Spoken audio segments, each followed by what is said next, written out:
The morning alarm echoed through the deep space monitoring station as Dr. Lisa Carter rubbed her tired eyes. She had been working on Ceres Station for 3 months now, digging through ice and rock to find pieces of ancient alien history. The small team of scientists had found many interesting things, but nothing that would change the world. Lisa walked to the control room, where her assistant Jake was looking at the computer screens. His face was pale, and his hands were shaking. Slightly. "Dr. Carter, you need to see this right away," Jake said, pointing at the screen. The deep scanner found something big under Section 7. Really big. Lisa looked at the display and felt her heart start beating faster. The scanner showed a massive structure buried deep beneath the ice. It was not natural rock or metal. The shape was too perfect, too planned. Someone had built this thing and hidden it here long ago. "How deep is it?" Lisa asked. "About 200 meters down. But that's not the strange part. Look at these energy readings." Jake switched to another screen. "It's still active. Whatever this thing is, it's been running for thousands of years." Lisa grabbed her coat and tools. "Get the drilling team ready. We're going down there today." 3 hours later, Lisa stood at the edge of a massive underground chamber. The walls were covered in symbols that looked like ancient Persian writing, but older than anything she had ever seen. Strange lights moved along the walls, creating patterns that seemed to pulse with life. But it was the center of the room that made Lisa stop breathing. Rows and rows of strange devices lined the floor. They looked like weapons, but unlike anything humans had ever built. Each device was about the size of a car and covered in the same glowing symbols. "My God," whispered Tom, one of the other scientists. "How many are there?" Lisa counted quickly. "At least 500, maybe more." She activated her radio. "Control. This is Dr. Carter. We need to contact Earth immediately. Priority 1. Back on Earth, Admiral Jack Morrison was drinking his morning coffee when his secure phone rang. As the head of Earth's Strategic Defense Command, he was used to early morning calls, but this one was different. "Admiral, we have a situation at Ceres Station," said the voice on the other end. "Dr. Carter's team has found something. Something big." 20 minutes later, Morrison sat in a secure video conference with Dr. Carter and her team. The images they were showing him made his coffee grow cold. "These are definitely weapons," Dr. Carter explained. "But the technology is far beyond anything we understand. The power readings suggest each device could destroy a city." Captain Ryan Hughes, Morrison's intelligence officer, leaned forward. "Doctor, you said the writing looks Persian. Are you certain?" "The symbols are similar to ancient Persian script, but much older. Maybe 10,000 years old, maybe more. It's like someone took Persian culture and advanced it by centuries." Morrison felt a chill. "How many weapons are we talking about?" "At least 500 in this chamber. But Admiral, we think there might be more chambers. The scanner shows similar structures all over Ceres." The room went quiet. Morrison had spent 30 years in the military, but he had never seen anything like this. An ancient alien civilization had left behind enough weapons to destroy planets. And they had been sitting here, waiting for someone to find them. "Doctor, I want everything sealed off. No one else goes down there until we understand what we're dealing with." "Admiral, there's something else," Dr. Carter said. The weapons appeared to be linked to some kind of control system. "And that system is still active." Morrison stood up. "I'm calling an emergency meeting. Captain Hughes, I want every piece of intelligence we have on alien activity in this sector. And I want it in 1 hour." After the call ended, Morrison stared out the window at the Colorado mountains. In his 30 years of service, he had prepared for many different wars. Wars with other countries, wars with aliens, even wars with rebels from the outer colonies. But he had never prepared for a war fought with weapons that could destroy solar systems. Captain Hughes knocked on his door an hour later. "Admiral, we have a problem. Our deep space sensors are picking up movement in the outer system. Unknown. Ships moving toward Earth." Morrison looked at the intelligence reports. "How many ships?" "At least 50, maybe more. They're not responding to our signals." "Any idea who they are?" Hughes nodded grimly. "Based on the ship designs, we think they're from the Neo-Persian Empire. They've been expanding their territory for the past 5 years, taking over smaller colonies." Morrison felt pieces of a puzzle clicking together. Ancient Persian weapons hidden on Ceres. Modern Persian ships moving toward Earth. This was not a coincidence. "Captain, I think someone knows what we found." "How is that possible?" "Sir, we've kept everything secret. Information has a way of leaking out, especially information this important." Morrison picked up his secure phone. "Get me the president. We need to brief her immediately." 2 hours later, Morrison stood in the White House Situation Room, explaining the situation to President Helen Brooks and her top advisors. The room was silent as he finished his report. "So let me understand this," President Brooks said. "We found ancient alien weapons that could destroy planets. And now an alien empire is moving ships toward Earth." "Yes, Madam President." "We believe they know about the weapons cache. What are our options?" General Paul Davis, the chairman of the Joint Chiefs, spoke up. "We could try to negotiate. Give them some of the weapons in exchange for peace." "Absolutely not," Morrison said. "Those weapons are too dangerous. If they fall into the wrong hands, every human colony in the galaxy could be destroyed." "President." Brooks was quiet for a long moment. "Admiral, how long do we have?" "The alien ships will reach Earth in approximately 72 hours.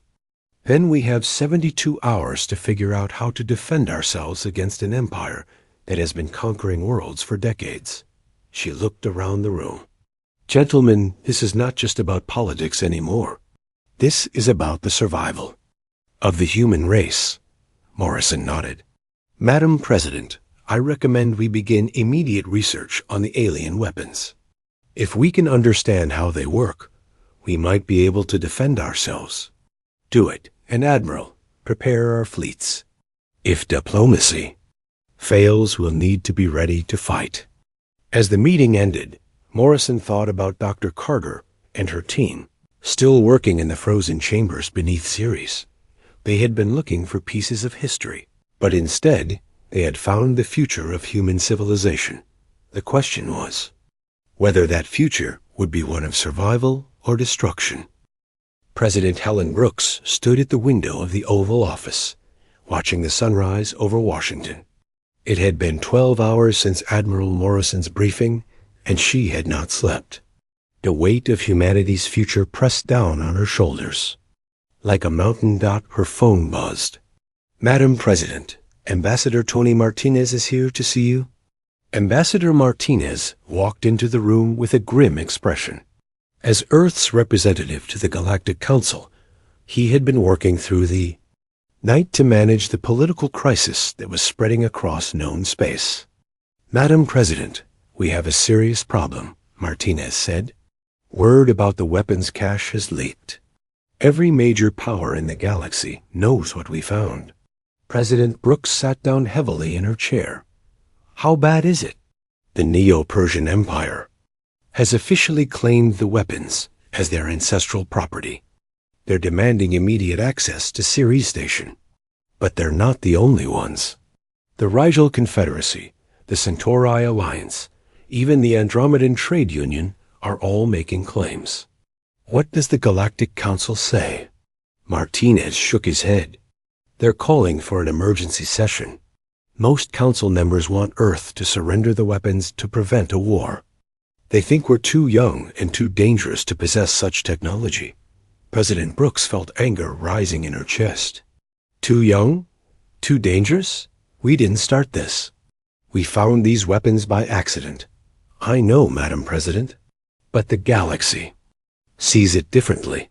They see humans as an aggressive species that has been expanding too quickly.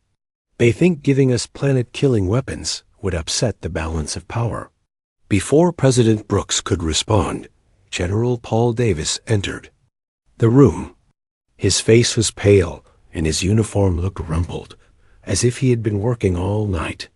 Madam President, we have updates from our deep space sensors. The situation is getting worse. How much worse? The Neo-Persian fleet has grown to over 300 ships. But that's not all. We're detecting movement from at least 6 other alien civilizations. They're all heading toward our solar system. President Brooks stood up and walked to the wall map that showed the local galaxy. Red dots marked the approaching fleets, creating a web of threats around Earth. How long do we have? The Neo-Persian fleet will arrive first, in about 48 hours. The others will arrive within the next week. Ambassador Martinez looked at the map and whistled softly. Madam President, this isn't just about the weapons anymore. This is about humanity's place in the galaxy. If we give in to these demands, we'll be seen as weak. Every alien civilization will think they can push us around. President Brooks nodded. What are our military options, General? Limited. Our entire fleet has maybe 200 ships. Most of them are explorers and cargo vessels, not warships. Against 300 Neo-Persian battle cruisers, we wouldn't last an hour in a straight fight. What about the weapons we found? Can we use them? General Davis shook his head. Dr. Carter's team is working around the clock, but the technology is incredibly complex. We might be able to activate 1 or 2 devices, but we don't understand how they work or how to control them safely. President Brooks was quiet for a long moment. Then she picked up her secure phone. Get me Admiral Morrison. Admiral Morrison appeared on the video screen a few minutes later. Behind him, President Brooks could see the busy command center at Strategic Defense Command. Admiral, what's the status of our research efforts? Dr. Carter's team has made some progress, Madam President. They've managed to activate the control system for 1 section of weapons. But there's something interesting they discovered. What is it? The ancient civilization that built these weapons faced a similar situation to ours. According to the historical records they left behind, they were a small empire surrounded by larger, more aggressive neighbors. These weapons were their way of evening the odds. Did it work? Morrison paused. The records suggest they successfully defended themselves for several centuries. But eventually, they disappeared. We don't know what happened to them. President Brooks felt a chill. Admiral, I'm making a decision. We're not giving up those weapons. Start preparing our defenses. Yes, Madam President. But I have to warn. You, the Neo-Persians, have sent us an ultimatum. They're demanding we surrender the weapons within 24 hours or face the consequences. What consequences? They're threatening to destroy Earth. The room went silent. President Brooks looked at General Davis and Ambassador Martinez, seeing her own thoughts reflected in their faces. Humanity was facing its first real test as a galactic civilization, and the stakes could not be higher. Admiral, what would you do if you were in my position? Morrison's answer came without hesitation. Fight, Madam President. These weapons were left here for a reason. Maybe the ancient civilization that built them knew that someday another young species would need them to survive. President Brooks made her decision. Ambassador Martinez, send a message to the Galactic Council. Tell them that Earth will not surrender the weapons. We found them, we will study them, and we will use them to defend ourselves if necessary. Madam President, this could start a galactic war. Then so be it. I will not let humanity be bullied by civilizations that think we don't deserve to exist. She turned to General Davis. General, mobilize every ship we have. I want our entire fleet ready for battle. Yes, Madam President. What about civilian? Evacuations? Begin moving non-essential personnel away from Earth, but keep it quiet. I don't want to start a panic. As the meeting broke up, President Brooks stood alone in the Oval Office. Through the window, she could see people walking to work, children playing in parks, life continuing as normal. None of them knew that in less than 2 days, alien warships would arrive to demand Earth's surrender. She picked up her phone and called Dr. Carter on Ceres Station. Doctor, this is President Brooks. How much time do you need to understand those? Weapons? Madam President, we're working as fast as we can. But this technology is unlike anything we've ever seen. It might take weeks or months to fully understand it. Doctor, we don't have weeks or months. We have 48 hours. I need you to find a way to make those weapons work. I understand, Madam President. We'll do everything we can. After hanging up, President Brooks sat back in her chair and thought about the choice she had made. She could have chosen peace by surrendering the weapons, but that would have meant accepting that humanity would always be at the mercy of stronger civilizations. Instead, she had chosen to fight, to prove that humans deserved their place among the stars. Win or lose, the galaxy would remember that when Earth was threatened, humanity did not back down. Outside her window, the sun continued to rise, bringing Earth closer to its date with destiny. Fleet Admiral Sam Parker stood on the bridge of the USS Constitution, watching the stars through the viewport. In 6 hours, the Neo-Persian fleet would arrive at the edge of the solar system. His small fleet of human ships waited near Jupiter, ready for a battle they probably could not win. Admiral, incoming message from the lead Persian ship, reported Lieutenant Karen Walsh from the communications station. Put it on screen.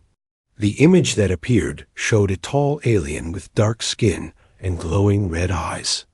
General Cyrus Khan, commander of the Neo-Persian Empire's war fleet, looked at Admiral Parker with contempt.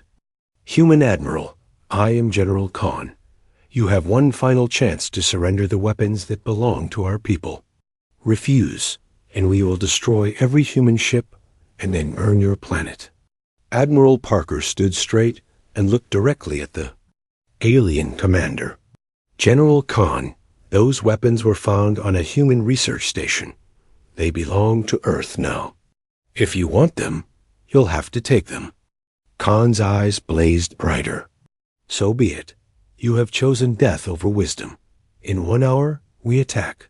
The screen went dark. Admiral Parker turned to his officers. All ships, battle stations. This is what we trained for. Captain Nicole Wright received the order on her ship, the USS Liberty. She was one of the youngest captains in the human fleet, but her ship had been fitted with the first alien technology that Dr. Carter's team had managed to understand. Captain, the new weapon systems are online, reported her weapons officer. Lieutenant Mike Turner. But we've never tested them in real combat. Then today, we find out if human engineering can improve on alien technology, Captain Wright said. Prepare for battle. On Ceres Station, Dr. Lisa Carter was working frantically in the weapons chamber.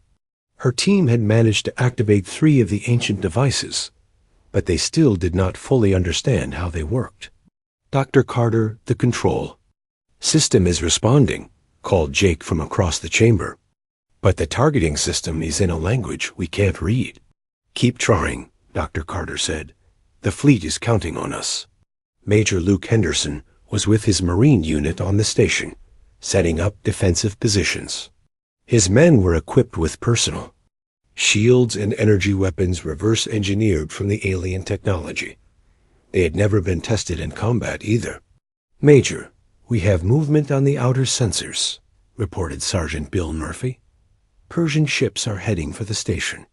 Let them come, Henderson said. We'll show them that humans don't give up easily. Back in space, Admiral Parker watched as the Persian fleet spread out in attack formation. 300 massive warships, each one twice the size of the largest human vessel. It should have been impossible to win this fight. Admiral, Captain, Wright is requesting permission to begin the attack, reported his communications officer. Permission granted. All ships engage the enemy. The USS Liberty shot forward, moving faster than the Persians expected. Captain Wright had discovered that human ships, while smaller, were much more maneuverable than the heavy Persian cruisers. Fire, Wright ordered. The Liberty's new weapons lit up space with beams of pure energy. The shots hit a Persian cruiser and punched straight through its shields. The alien ship exploded in a ball of fire. Direct hit, reported Lieutenant Turner. The alien technology works, but the Persians quickly responded. Hundreds of energy blasts flew toward the human ships. Several smaller vessels were destroyed immediately, their crews lost in seconds. Admiral Parker watched his fleet take heavy casualties. All ships use evasive maneuvers. Don't let them pin you down. The human ships scattered, using their speed and agility to avoid the massive Persian guns. It was like watching small fish dodge sharks, but the fish had very sharp teeth. Wright led her ship through a series of impossible turns, dodging energy blasts that could have vaporized the Liberty. Her crew worked perfectly together, each person knowing exactly what to do. Captain, 3 Persian ships are trying to surround us, reported her navigator, Ensign Chris Davis. Then let's give them a surprise, Wright said. Prepare the experimental. Torpedo.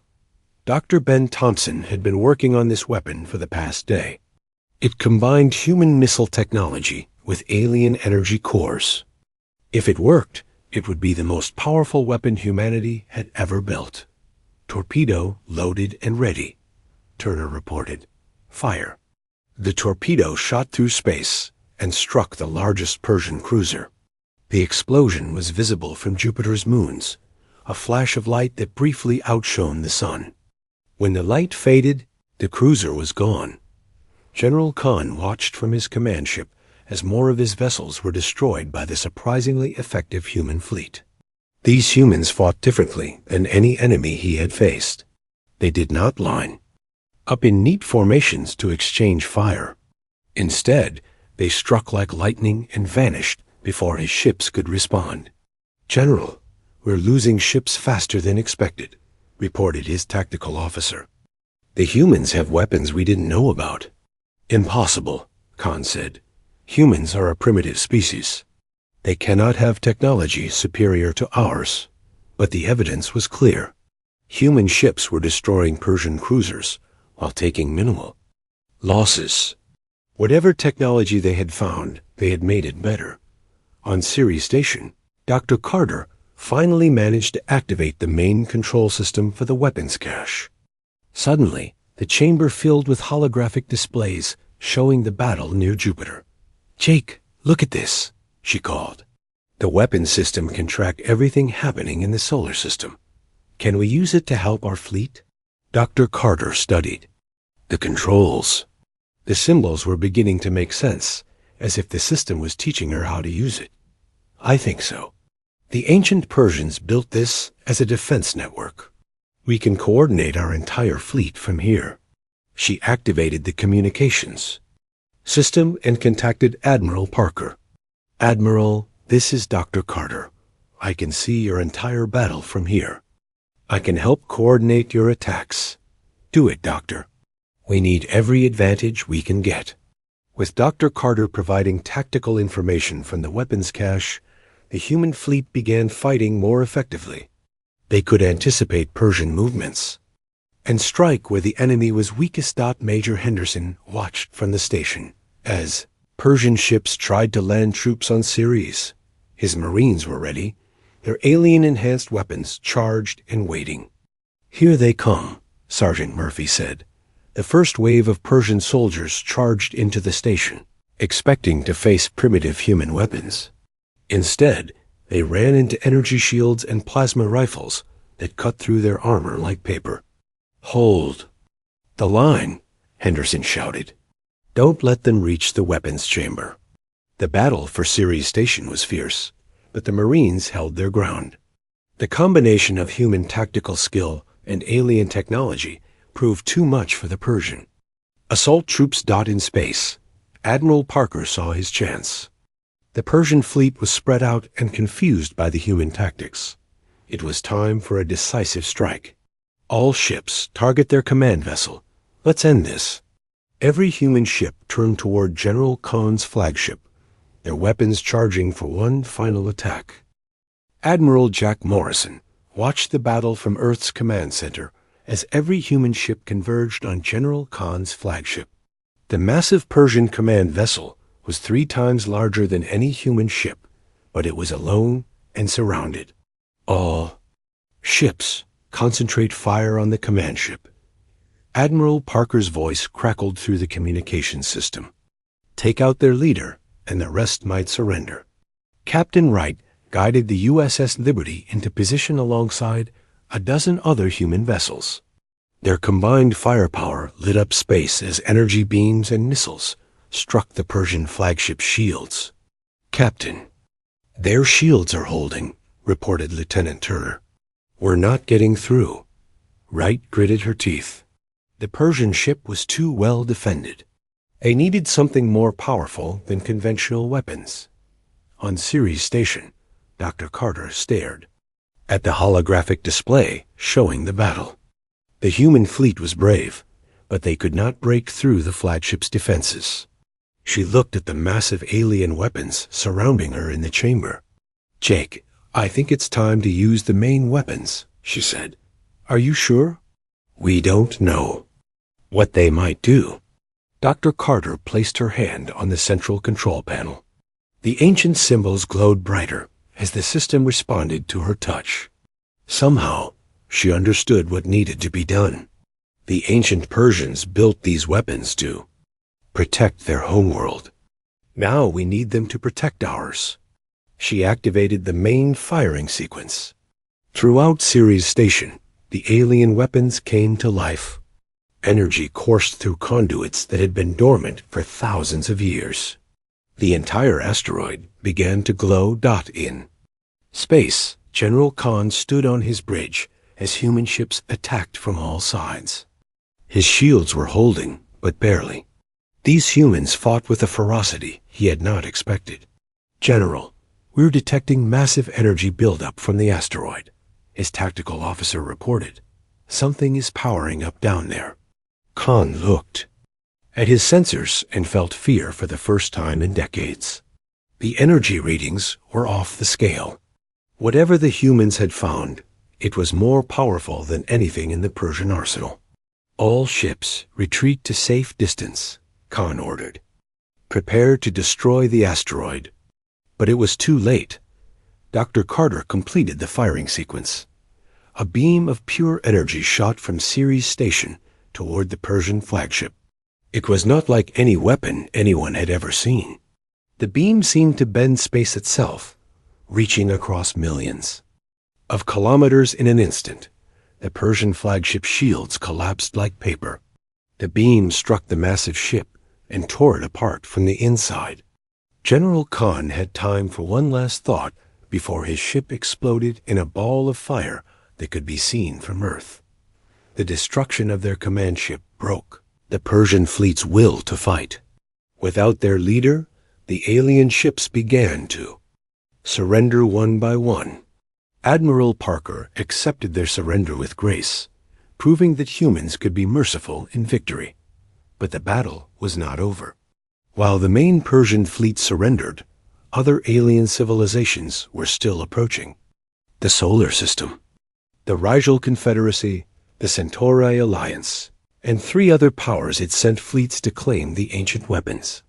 President Brooks stood in the White House Situation Room, watching reports from deep space sensors. 6 different alien fleets were converging on Earth, each one larger than the Persian force they had just defeated. Madam President, we're receiving communications from all the approaching fleets, Ambassador Martinez reported. They're all demanding access to the weapons cache. What do they say when we refuse? They threaten war. Every single one of them. General Davis looked at the tactical display. Madam President, we can't fight 6 different fleets at once. Our ships are damaged and running low on supplies. President Brooks was quiet for a long moment. Then she smiled. General, I don't think we need to fight them. What do you mean? Dr. Carter, are you listening? President Brooks said into her communicator. Yes, Madam President. Doctor, can those ancient weapons do more than just destroy ships? Dr. Carter looked around the chamber at the hundreds of devices surrounding her. She had been studying the control systems for hours, and she was beginning to understand their full capabilities. Madam President, these weapons can do much more than destroy. They can create energy shields, disable enemy ships without destroying them, even generate gravity fields. The ancient Persians were not just warriors. They were engineers. Perfect. Here's what we're going to do. 2 hours later, the first alien fleet arrived at the edge of the solar system. The Rigel Confederacy had sent 50 warships, expecting to find Earth defenseless after the battle with the Persians. Instead, they found something impossible. A massive energy barrier surrounded the entire solar system. Their ships could not penetrate it, and their weapons had no effect on it. Admiral Parker's voice came over their communication system. Attention, Rigel Fleet. This is Admiral Parker of Earth Defense Command. The solar system is now protected by ancient Persian defense technology. You have 2 choices. Leave peacefully or be disabled and escorted out. The Rigel commander tried to fire on the barrier. His weapons simply disappeared into the energy field without causing any damage. Moments later, his ship's engines shut down. All 50 Rigel ships found themselves drifting helplessly in space. This is impossible, the Rigel commander said. No one has technology this advanced. We do now, Admiral Parker replied. You have 1 hour to leave our space. The same thing happened to each alien fleet that arrived. The Centauri Alliance tried to ram the barrier with their largest ship. The ship simply bounced off like a ball hitting a wall. The Andromedan Trade Union attempted to negotiate, offering vast amounts of money for access to the weapons. Earth politely declined. Within a week, word had spread throughout the galaxy. Earth possessed defensive technology that made them untouchable. No fleet could penetrate their barrier, and no weapon could break their shields. Dr. Carter stood in the weapons chamber, now fully understanding the ancient Persian technology. The civilization that had built these devices had faced the same challenges as humanity. They had been surrounded by larger, more aggressive neighbors who wanted to destroy them. But instead of building weapons only for destruction, they had created tools for defense and protection. They had survived for centuries by being smarter than their enemies, not just stronger.